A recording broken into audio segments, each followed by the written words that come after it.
మహాలక్ష్మి తల్లి బంధువులు ఉన్నారు, ఒకసారి మాట్లాడదాం. అమ్మ, మహాలక్ష్మి మీద ఆమె భర్త దాడి చేసినట్టుగా మనకు తెలుస్తా ఉంది. అసలు ఎందుకు అంత దారుణంగా తనపైన గొంతు కోసే అంత కోపం ఏముంది? మేమంతా కట్నాలు ఇచ్చి అంత బంగారం ఇచ్చి అంతా అరేంజ్డ్ మ్యారేజ్ అండి, పెద్దవాళ్ళు కుదిర్చిన పెళ్ళే. మేము మా హస్బెండ్కి నాకు చాలా లాస్ వచ్చేసింది, కోట్లలో లాస్ వచ్చింది బిజినెస్లో.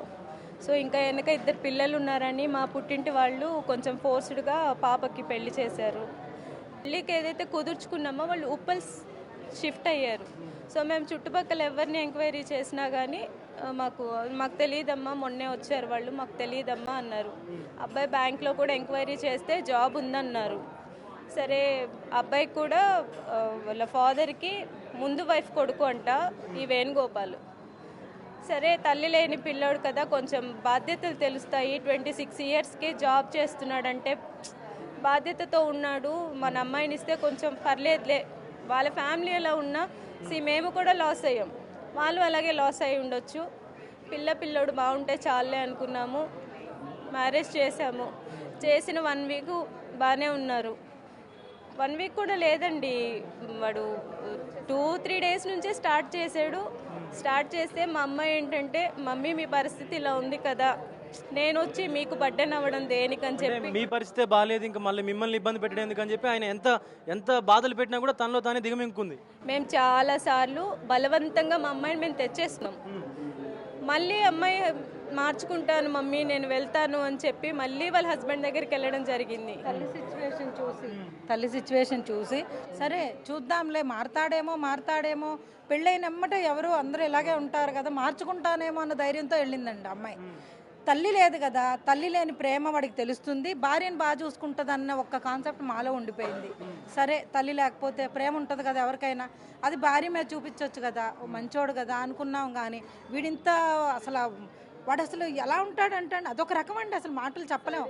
మేము ఎప్పుడు టీవీలో చూస్తే మాకు అనిపించేది ఇలాంటి నా కొడుకుల్ని నడి రోడ్డు మీద ఇది చేయాలని. ఇప్పుడు వీడినైతే ఏం చేయలేకపోతున్నాం. ఇప్పుడు వేణుగోపాల్ కుటుంబ సభ్యులు ఎవరైనా వచ్చారా కనీసం మహాలక్ష్మి చూడండి? అదే, ఇప్పుడు వాడు వెధవాని తెలుసు, తల్లిదండ్రులకైనా సరే కనీసం కోడలు కావాలి. తల్లిదండ్రులు వాళ్ళ తల్లి ఇక్కడ లేదు, దూరాన్ని ఉంది, మీకు తెలిసినమ్మటే వచ్చి కనీసం ఆ సైన్ చేసి మేము ఉన్నామనే ధైర్యం ఎందుకు చెప్పలేకపోయారు? మీ వల్ల తప్పు లేకపోతే నేను అడిగేది అది, మీ వల్ల తప్పులేదు, మీరు ఎందుకు రాలేదు, అసలు ఎందుకు దానుకోవాల్సి వచ్చింది? అంటే మీరంతా ప్రీ ప్లాన్డా?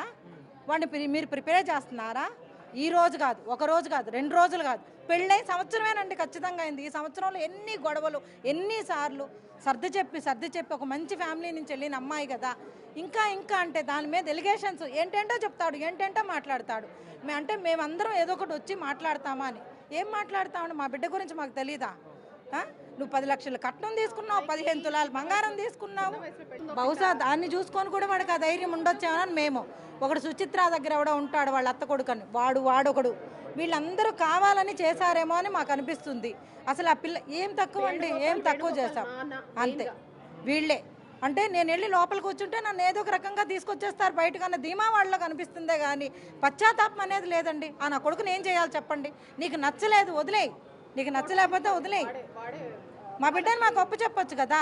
ఈ రకంగా చేశాడంటే వాడు ఏ ధైర్యంతో చేశాడు? ఈరోజు ఈ బిడ్డ, ఇంకొక రోజు ఇంకొక బిడ్డ, అంతే కదా. ఆడపిల్లలకు సేఫ్టీ ఏదండి? అంటే మేము కని ఇంకొకటి చేతిలో పెట్టి నువ్వు చంపేసుకోరా అని ఇచ్చేసి మేము చేతులు దులుపు డబ్బు ఇచ్చి బంగారాలు ఇచ్చి చంపేరా అని చెప్పాలి, అంతే కదా. మా వైపు తప్పు ఉంటే చెప్పండి, మేము ఇలాగే నిలబడతాం. వాళ్ళకి ధైర్యం ఉంటే మా వైపు తప్పు ఉంటే వచ్చి చెప్పండి. మీ అందరికి ఒకటే చెప్తున్నా, ఇలాంటిది ఇంకొకరికి జరగకుండా, అంటే నాలాంటి పేరెంట్స్ చాలామంది చెప్పుండొచ్చు, ఇలాంటిది ఇంకెవరికి జరగకుండా మీ నుంచి పోలీసు వాళ్ళ తరపు నుంచి వాడికి ఏదన్నా చేయగలిగితే మాకు ఇంకా అంతకుమించి ఏం లేదు. వాళ్ళ పేరెంట్స్ ఇంతవరకు వాళ్ళు కనీసం తప్పు ఉందా లేదా వదిలేయండి, కనీసం రావాలి కదండి. వాళ్ళ కోళ్ళే కదా, దగ్గరుండి పెళ్లి చేశాం కదా, ఇంతవరకు అండి వాళ్ళకి అనేక అనిపించలేదండి. ఏం చెప్పాలండి? మేము ఇలా మాట్లాడుతూ ఉంటే కూడా మాకు భయంగా ఉంది ఏం జరిగిద్దో అని. 48 గంటలు గడిస్తే తప్ప ఏం జరుగుతుందో, అసలు ఎలా ఉంటుందో కూడా తెలియదు అంటూ డాక్టర్లు మాట్లాడుతున్నటువంటి పరిస్థితి కనిపిస్తూ ఉంది.